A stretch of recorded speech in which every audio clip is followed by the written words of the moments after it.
Assalamualaikum warahmatullahi taala wabarakatuh. Kami daripada grup 2 akan membentangkan mengenai kajian yang telah diberikan oleh pensyarah kami, iaitu kajian kes 7. Di mana kajian kes 7 ini bertajuk nafsu wanita.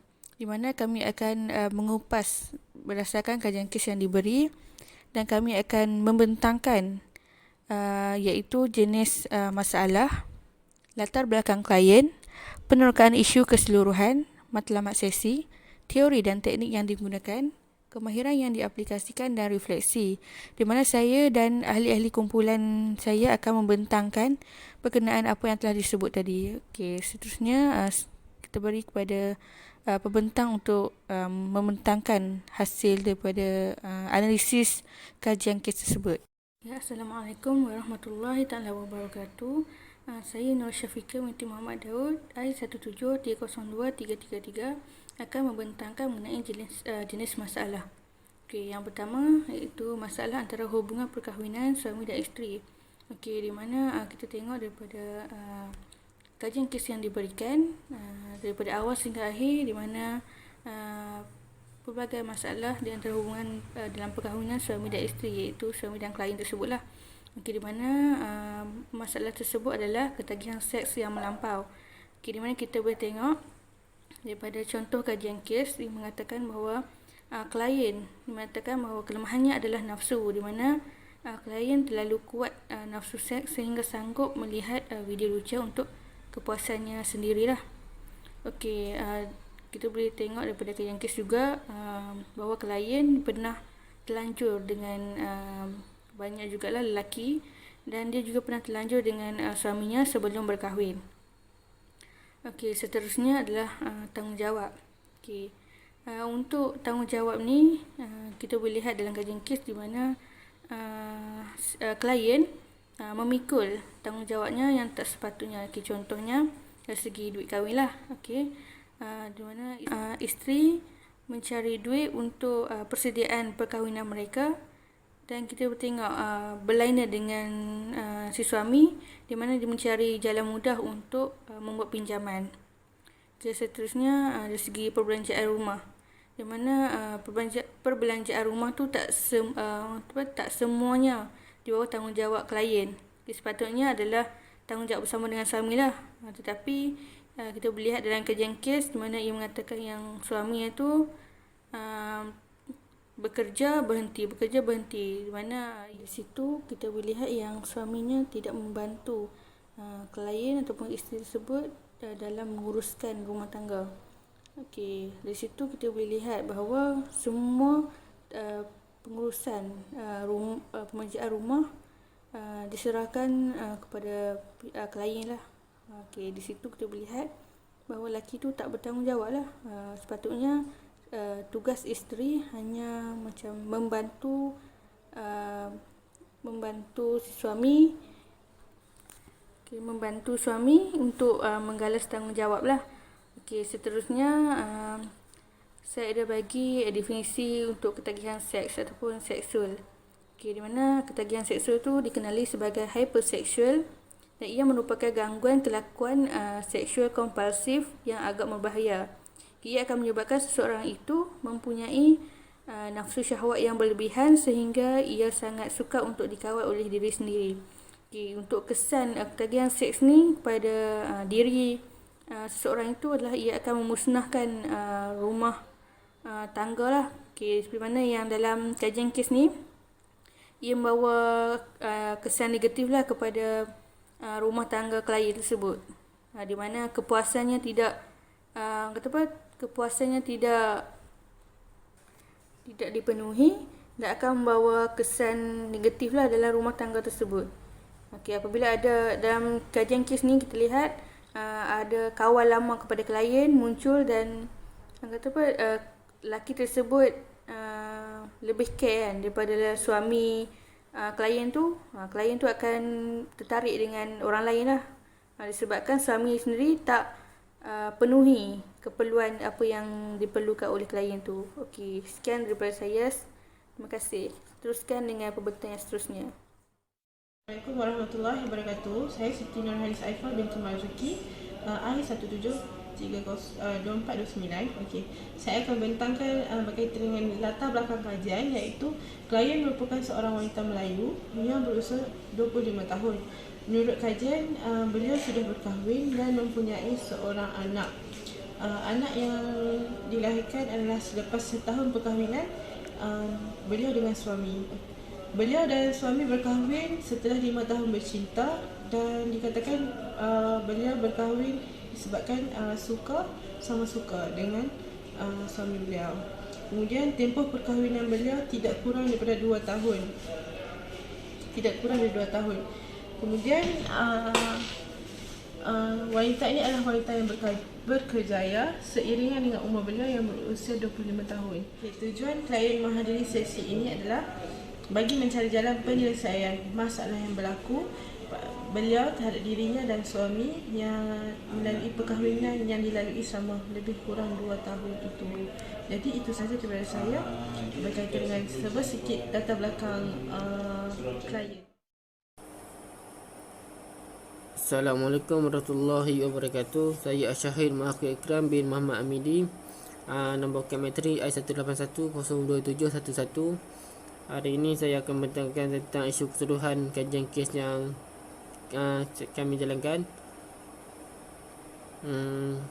Okey, kita terusnya lihat pertama. Klien merupakan seorang perempuan yang mempunyai keluarga. Okey, hari ini kita dapat lihat bahawa klien merupakan wanita berusia 25 tahun dan sudah berkahwin dan mempunyai seorang anak.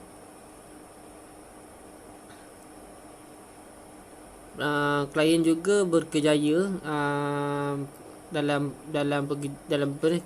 kerjaya dia berbanding dengan si suami hanya kerja biasa. Okey, seterusnya nafsu menjadikan klien melakukan perkara yang melanggarkan hukum syarak. Okey, sebelum hal ini dapat dilihat, klien ada mengatakan kelemahan utama dia adalah nafsu kan. Sebelum mereka bersama berkahwin, mereka juga ada terlanjur beberapa kali dan mengambil keputusan untuk berkahwin lah. Mereka berkahwin ni lah atas suka sama suka. Seterusnya mempunyai lelaki yang bermasalah dalam perihal pekerjaan di tempat kerja. Okey, kini dapat lihat kan, si suaminya mempunyai masalah dalam perihal pekerjaan, dalam hubungan sosial antara pekerja dalam organisasi si suami bekerja. Kerap kali lelaki ni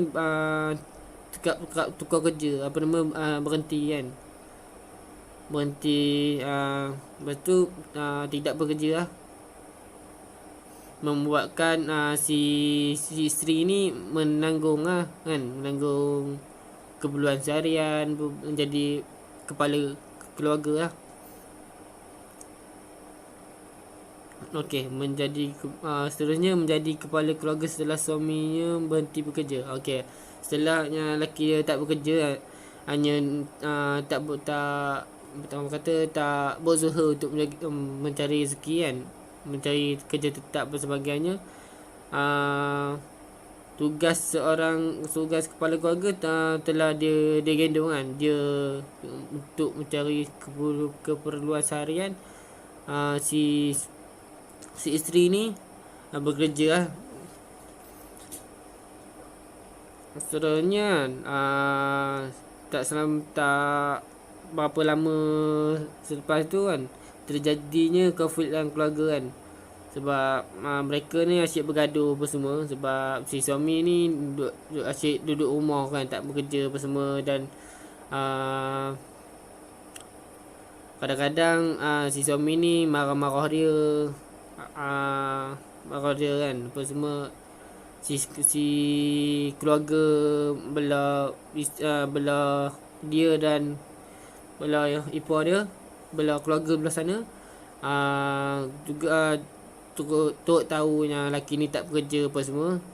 So terjadilah beberapa konflik yang mereka asyik bertengkar apa semua, sampaikan satu tahap mereka pergi untuk membuat keputusan untuk bercerai kan. Pergi dalam dia pergi menuntut fasaq lah.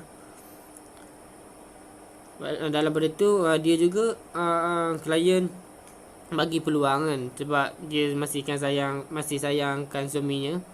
So dia bagi peluang apa semua. Lagipun si suaminya ada masalah dalam diri dia. Suka cakap seorang-seorang apa semua, kadang-kadang cakap benda yang tak relevan dan sebagainya. So dia berniat lah untuk membantu suaminya. Akhirnya dia bawa suaminya pergi ke psikiatri. Dan rupanya memang betul suaminya mengidap masalah skizofrenia, macam mana sebut ni, susah betul. Okey. Rawatannya suaminya dapat ubat bekalan ubat dan sebagainya. Okey. Dalam pada tu mereka juga setelah tu mereka pun bertengkar apa semua kan. Dah tak ada harmoni dalam keluarga tu. Tak ada suasana kebahagiaan tu, makin hilang daripada keluarga tersebut kan. Si isteri ni pun kasih sayang cinta dia makin pudar, saban hari makin pudar. So dia dalam dilema untuk membuat keputusan untuk dia sendiri kan. Sebab dia dalam masalah, tiba-tiba ada rakan lamanya. Si isteri ni mula meminati dengan lelaki lain kan, di tempat kerja kan. Tu tambahkan lagi masalah dia dalam membuat keputusan kan. So dia berjumpa dengan kaunselor, menceritakan tentang ni isu dia hadapi kan. Okey.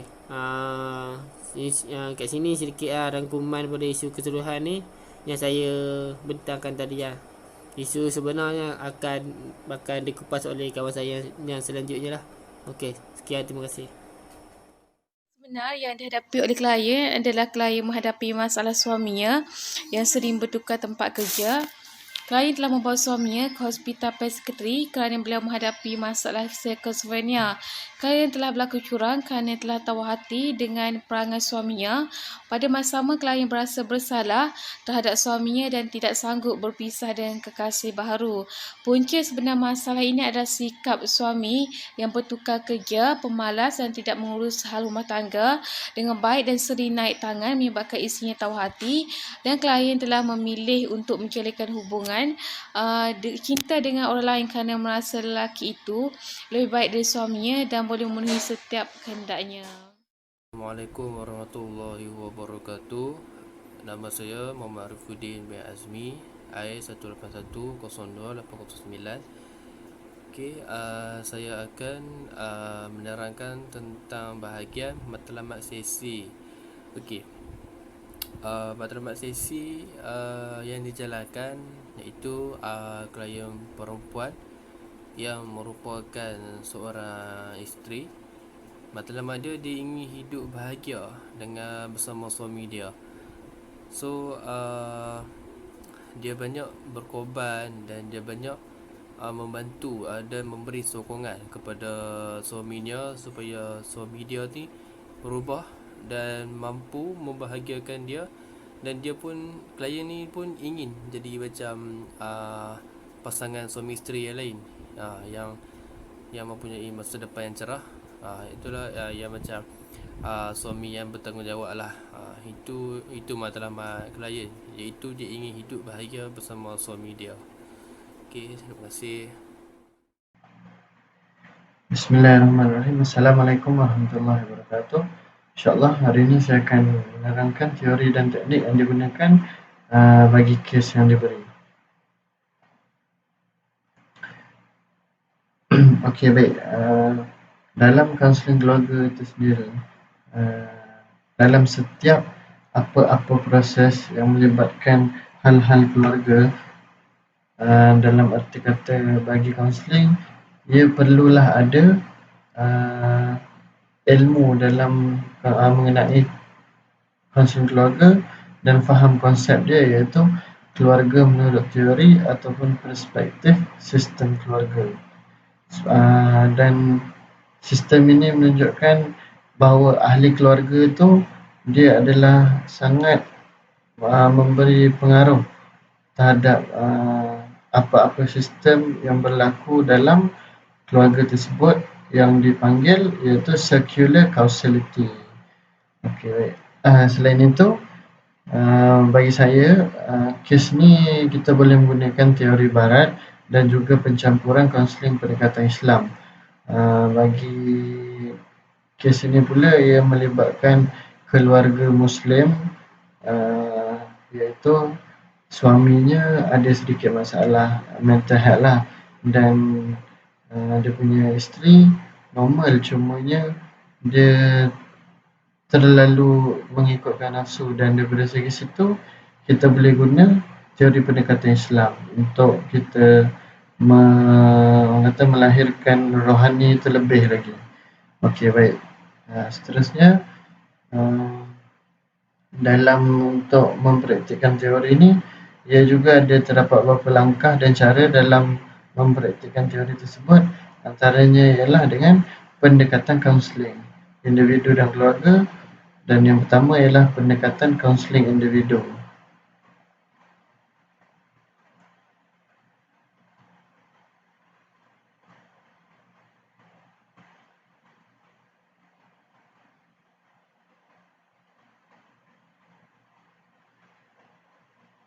Okey, baik.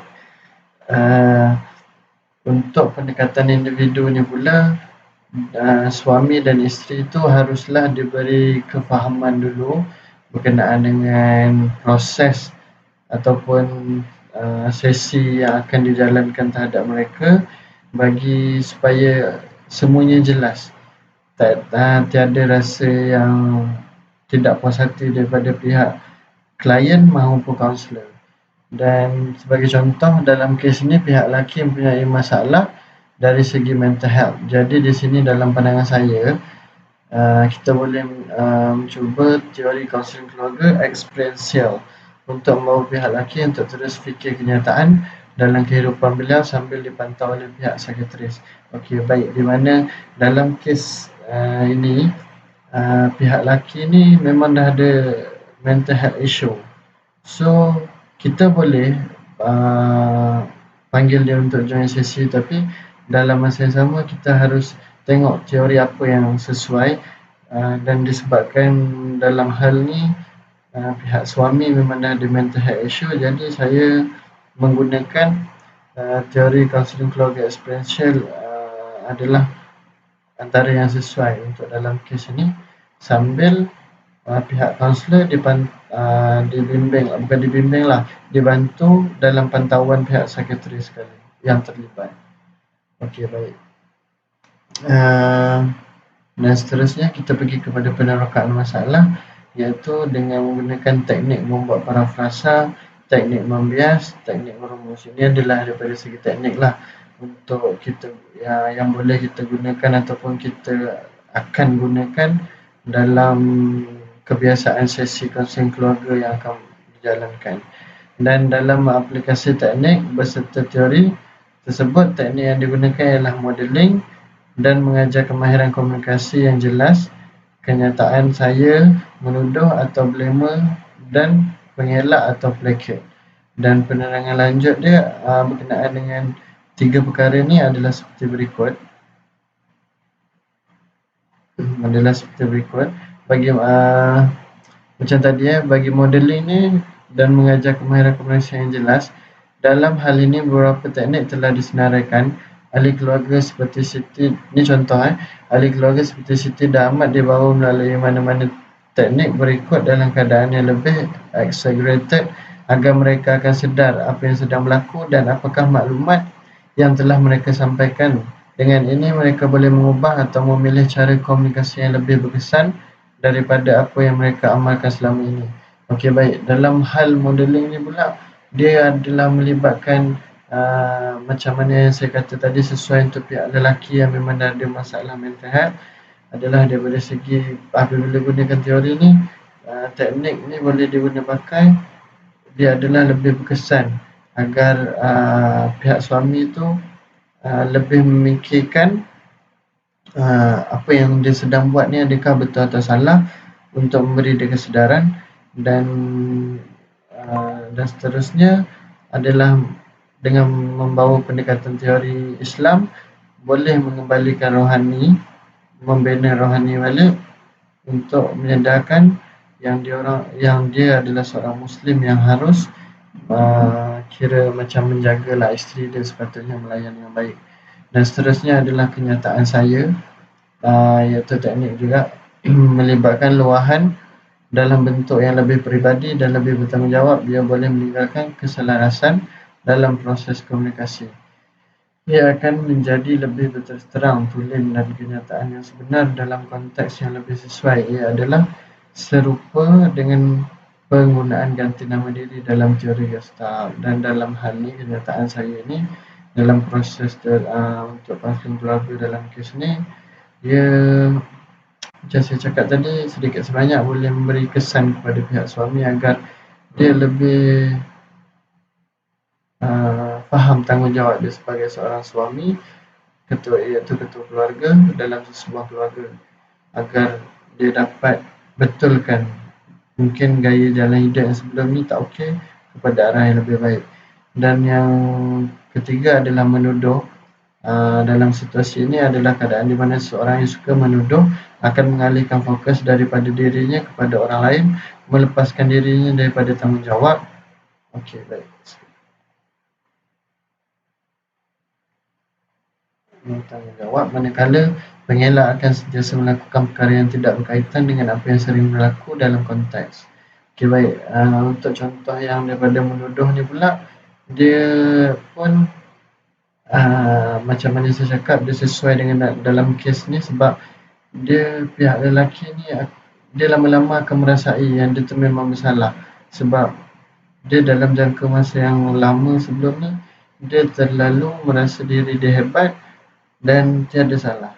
Apabila dalam hal ni dia akan bermain dengan okey, aku salah ke tak, dia lama-kelamaan akan melahirkan rasa yang sebenarlah untuk menampilkan dia punya, orang kata, keluar out of colours tu kan.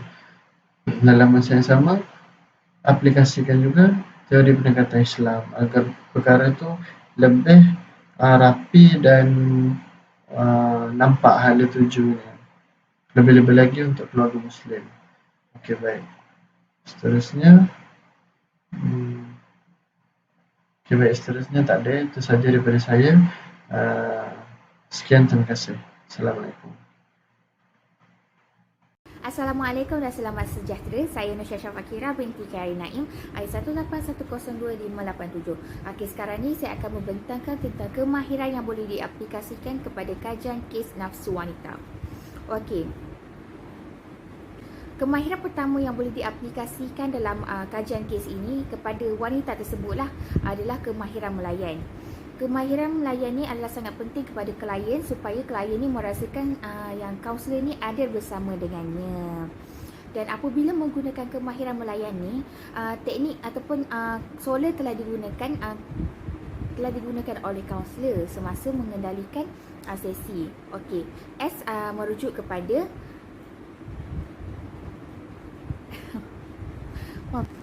maafkan saya. S merujuk kepada square leaf face, yang mana muka klien adalah menghadap kepada muka kaunselor. Muka kaunselor tersebut menghadap kepada klien supaya klien tu nampak kaunselor dan kaunselor tu nampak klien. Okey, O pula adalah open posture, iaitu gerak atau iaitu badan kaunselor tu sendiri ada terbuka, yang mana tidak tertutup seperti menyilangkan tangannya ataupun membongkok. Ini membolehkan klien tu seperti melihat kaunselor tu seperti tidak ingin mendengarkan ceritanya, ataupun seolah-olah macam kaunselor tu ragu-ragu dengan klien tu sendiri. Okey. Seterusnya adalah L. L pula adalah leaning toward the client. Ini bermaksud kaunselor tu haruslah mencondongkan sedikit badannya ke arah klien supaya dapat mendengar cerita klien tu dengan lebih jelas dan baik. E pula adalah eye contact, yang mana eye contact ni sangat penting bagi kaunselor supaya dapat melihat klien, dapat melihat gerak-gerik klien, dapat melihat apa yang perasaan ataupun emosi klien lah pada waktu tu. Dan Yang terakhir adalah R.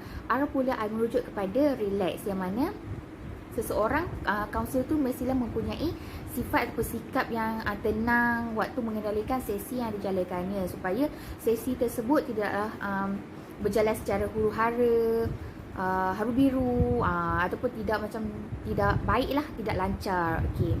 Kemahiran kedua adalah kemahiran mendengar. Kemahiran ini adalah satu kemahiran yang sangat penting bagi seseorang kaunselor, kerana dengan adanya kemahiran ini, seseorang kaunselor tu dapat menangkap ataupun dapat memahami isu yang diceritakan oleh klien tu dengan lebih baik dan lebih jelas lah. Sebab itulah kemahiran ini dikatakan kemahiran yang sangat penting bagi seseorang kaunselor. Sebab tanpa adanya kemahiran mendengar ni, macam mana seseorang kaunselor tu akan mendengar ataupun dapat memahami isu yang diceritakan oleh seseorang kaunselor tersebut. Jadi dengan adanya kajian kes ni, jadi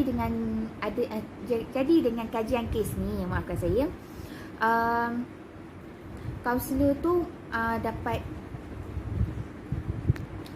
okey, dengan kajian kes yang telah dikemukakan. Okey, apabila klien tu datang kepada kaunselor, okey, kaunselor ni akan menggunakan kemahiran mendengar untuk mendengar apa sebenarnya wanita dalam kajian kes ni ingin ceritakan kepadanya dengan lebih mendalam dan jelas. Okey, maafkan saya. Okey, seterusnya kemahiran yang ketiga, menyoal dan menerka. Kemahiran ini juga adalah satu kemahiran yang sangat penting kepada kaunselor dalam menjalankan sesi kaunselingnya. Kerana dengan adanya kemahiran menyoal dengan menerka ni, isu yang diceritakan oleh klien tu dapat diterka dengan lebih mendalam. Okey, jika jika klien datang kepadanya adalah seorang klien yang pasif, yang pendiam, jadi dengan adanya soalan-soalan seperti soalan terbuka ataupun tertutup dapat menggerakkan seseorang klien tu untuk bercakap dengan lebih banyak walaupun jawapannya agak pendek. Macam tu. Dan soalan terbuka ni sangat penting sebab apabila seseorang kaunselor tu tidak faham akan cerita yang diceritakan oleh kliennya, maka soalan yang dinyatakan ataupun yang diutarakan oleh kaunselor ni akan dapat sedikit sebanyak membolehkan kaunselor tu menerka isu klien tu dengan lebih mendalam. Maafkan saya. Kemahiran yang keempat adalah meminta penjelasan. Kemahiran ini berguna apabila seseorang kaunselor tu tidak dapat ataupun tidak memahami ataupun sama-sama dengan apa sebenarnya yang ingin diceritakan oleh klien tersebut. Contohnya macam perasaan, emosi dia, tingkah laku dia, pemikiran dia, apa sebenarnya yang telah dinyatakan oleh klien tersebut, tetapi dalam keadaan yang sama-sama telah dinyatakan oleh klien tersebut, tetapi perkara tersebut sampai kepada kaunselor dengan keadaan yang sama-sama dia tidak jelas. Oleh itu, dengan adanya kemahiran ini, ianya sangat berguna untuk kaunselor meminta penjelasan kembali kepada klien apa sebenarnya yang ingin disampaikan olehnya. Okey, seterusnya kemahiran membuat pemerhatian. Okey, kemahiran ini adalah kemahiran yang mana kaunselor melihat gerak-geri klien dari dua aspek, iaitu verbal ataupun non-verbal. Okey, jika dari segi verbal, kaunselor tersebut akan melihat kliennya dari segi tutur kata yang dibicarakannya, sama ada tersekat-sekat ataupun macam waktu dia bercakap tu macam agak sedikit lambat daripada perkataan yang lain, macam tergagap-gagap. Okey, dari situ kaunselor dapat tahu apa sebenarnya yang dapat lihatlah apa sebenarnya yang tengah dirasai oleh kliennya. Okey, kalau kemahiran non-verbal ni pula adalah dari segi gerak badannya, sama dari segi tangannya ataupun dari segi mimik muka dia. Mungkin pada waktu tu dengan adanya kemahiran membuat pemerhatian ini, kaunselor dapat melihat yang kliennya mungkin mungkin macam agak sedikit takut, seperti macam menggenggam tangannya, ataupun muka dia melihat macam agak takut-takut, ataupun dia merasa macam tidak selesa dengan menggerak-gerakkan badannya. Jadi dengan adanya kemahiran membuat pemerhatian ini, kaunselor akan dapat tahu ataupun lebih memahami apa sebenarnya yang kliennya rasa. Okey, seterusnya adalah kemahiran merumus. Okey, kemahiran merumus ni ada dua, iaitu kemahiran merumus kecil dan merumus besar. Okey. Kemahiran merumus adalah merupakan kesimpulan daripada isu klien. Okey. Kemahiran kecil ni apa dia? Kemahiran kecil ni adalah kemahiran merumus kecil ni adalah di mana kesimpulan tersebut digunakan sewaktu klien tersebut habis menceritakan ceritanya. Waktu tu macam waktu diceritakan tu tidak macam waktu dia macam berceritakan panjang lebar, macam putar belik macam tu. Di tengah-tengah sesi yang dijalankan tu, kaunselor tu boleh merumuskan apa yang telah dinyatakan oleh klien, dan itu disebut sebagai rumusan kecil, iaitu merumuskan apa yang klien tu ceritakan. Okey, seterusnya rumusan besar. Okey, rumusan besar ni adalah berlaku ketika di akhir sesi yang mana kaunselor membuat kesimpulan tentang keseluruhan cerita yang telah diceritakan oleh klien pada waktu itu, pada hari itulah, supaya kedua-duanya lebih jelas dan lebih faham tentang apa yang sebenarnya yang telah diceritakan oleh klien itu sendiri, dan supaya kaunselor itu faham ataupun tahu tentang apa sebenarnya, supaya dia lebih fahamlah tentang apa sebenarnya isu yang telah dinyatakan pada hari tersebut. Okey, seterusnya parafrasa. Parafrasa adalah pemahaman ataupun refleksi isu klien menggunakan ayat kaunselor tersendiri. Okey. Apabila klien tu menceritakan isunya, maka kaunselor tu boleh merefleksi ataupun merefleks balik apa cerita yang ataupun ayat yang telah dinyatakan oleh klien tersebut dengan menggunakan ayat kaunselor tersendiri. Dan itu dikatakan sebagai parafrasa. Okey. Pendedahan diri pula adalah kemahiran di mana kaunselor berkongsi cerita berdasarkan pengalamannya ataupun pengalaman orang lain. Dan ini berlaku apabila isu yang dinyatakan oleh klien tersebut sama dengan isu yang pernah dialami oleh kaunselor itu sendiri ataupun orang yang pernah dikendalikan oleh kaunselor tersebut.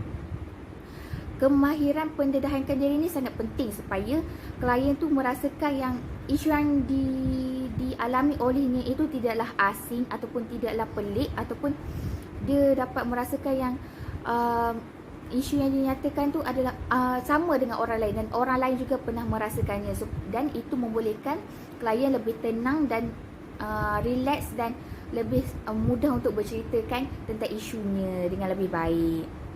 Seterusnya konfrontasi. Konfrontasi ini adalah kemahiran di mana kaunselor menggunakannya apabila ada perkataan ataupun ada ayat ataupun ada satu tingkah laku yang bercanggah dengan diri klien itu sendiri.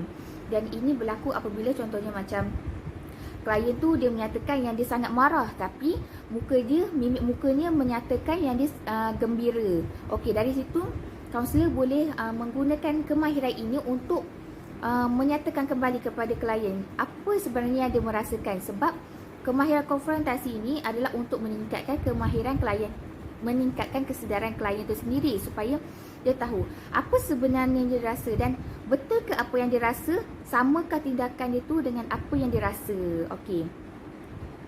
Seterusnya adalah kemahiran menghadapi kesenyapan. Kemahiran ini selalunya berlaku pada permulaan sesi kerana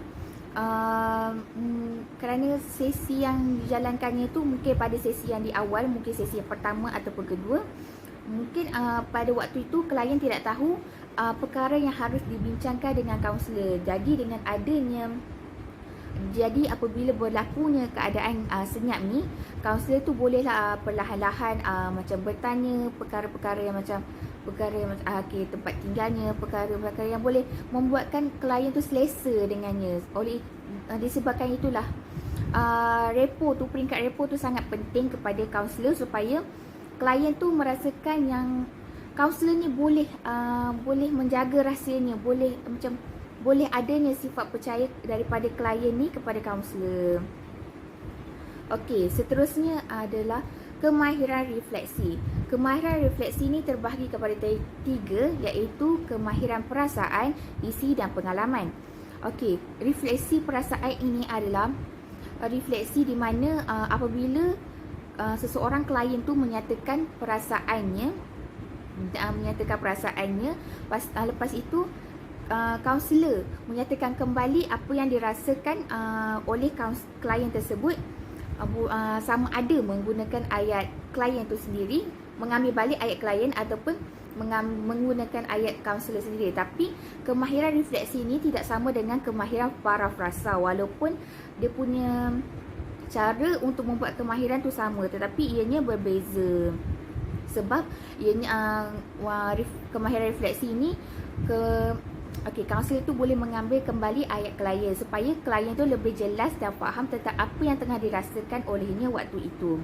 Okey, refleksi isi dan pengalaman juga sama dengan refleksi perasaan, yang mana ianya adalah untuk menerangkan kembali apa yang tengah dirasakan oleh klien pada waktu itu, perasaannya waktu itu, apa yang terbuku di hatinya waktu itu, ataupun pengalaman yang pernah dialami olehnya, ataupun cerita yang diceritakan oleh klien dinyatakan balik dalam bentuk refleksi kepada klien supaya klien lebih jelas. Okey. Dan yang terakhir adalah kemahiran interpretasi. Kemahiran ini adalah untuk membantu klien melihat isunya dari aspek yang baru. Okey. Jika sebelum ini klien melihat isunya dari satu hala, macam dia melihat isu ni macam tidak terlalu berat, ataupun klien tersebut adalah klien yang dirujuk, jadi dia melihat isu dia macam isu yang macam tidak terlalu berat dan tidak terlalu macam membebankan dirinya. Tapi apabila kaunselor ni menggunakan sesuatu dalam kemahiran interpretasi ni, seseorang kaunselor tu boleh menggunakan ayat metafora ataupun kiasan supaya klien tu lebih faham ataupun lebih nampak tentang apa yang sebenarnya, tentang isu sebenarnya, supaya dia dapat lihat isu dia dengan lebih jelas dari aspek yang barulah. Okey. Oleh itu, contoh macam kaunselor tu menyatakan saya bagi contoh. Kaunselor tu menyatakan, saya melihat awak seperti patung ataupun teddy bear yang mudah dialih dari satu tempat ke tempat yang lain. Dan ini bermaksud kaunselor tu ingin menyatakan yang klien ni seseorang yang sangat mudah untuk menuruti kata orang ataupun senang dibuli. Dengan adanya perumpamaan itu ataupun adanya metafora ataupun kiasan itu, membolehkan klien tu untuk melihat isunya dengan lebih mendalam dan melihat isunya dari aspek yang baru. Okey, saya rasa setakat itu saja daripada saya. Sekian, terima kasih. Assalamualaikum warahmatullahi wabarakatuh dan salam sejahtera. Nama saya Muhammad Fahim Osman dan saya akan bercakap mengenai refleksi. Yang pertama sekali ialah, berdasarkan kajian kes itu, kami dapati bahawa pasangan suami isteri mempunyai masalah yang berbeza dan menyebabkan berlakunya keruntuhan rumah tangga. First kali masalahnya ialah suami tidak mahu bekerja dan mempunyai masalah hubungan dengan rakan sekerja, seperti ingin mengganggu dan memusnahkannya. Manakala isterinya pula mempunyai hawa nafsu yang tinggi sehingga sukar mengawalnya, tetapi dia cuba untuk mengubah hawa nafsunya untuk menjadi yang lebih baik, mengawal hawa nafsu dia. Yang kedua ialah penyakit mental tidak dapat diketahui melainkan setelah dibawa berjumpa dengan pakar perubatan. Berdasarkan tingkah lakunya terhadap isinya, keluarganya dan juga rakan sekerja, dia mempunyai simptom-simptom skizofrenia, iaitu delusi, kepercayaan yang bukan seperti kuasa luar biasa atau orang ingin mencederakannya. Itu adalah simptom skizofrenia. Yang ketiga ialah kehadiran orang ketiga yang menyukarkan keputusan wanita tersebut. Yang ini ialah bila wanita tersebut berjumpa dengan seorang lelaki dan rasa lelaki itu sesuai dengan dia kan, dan perempuan tersebut mempunyai hawa nafsu yang tinggi. Jadi kadang-kadang dia terjebak dengan zina, bukan zina, kata macam perbuatan maksiat, iaitu mesej berbau lucah dan juga sering bertukar gambar dengan lelaki tersebut. Dan terakhir sekali, kami berasa risau dengan kejadian yang terjadi, sebab kita tidak tahu berapa ramai yang mempunyai skizofrenia ni, disebabkan kita kena lihat dengan jelas simptom-simptom yang ada pada seseorang, sebab benda ni adalah penyakit mental.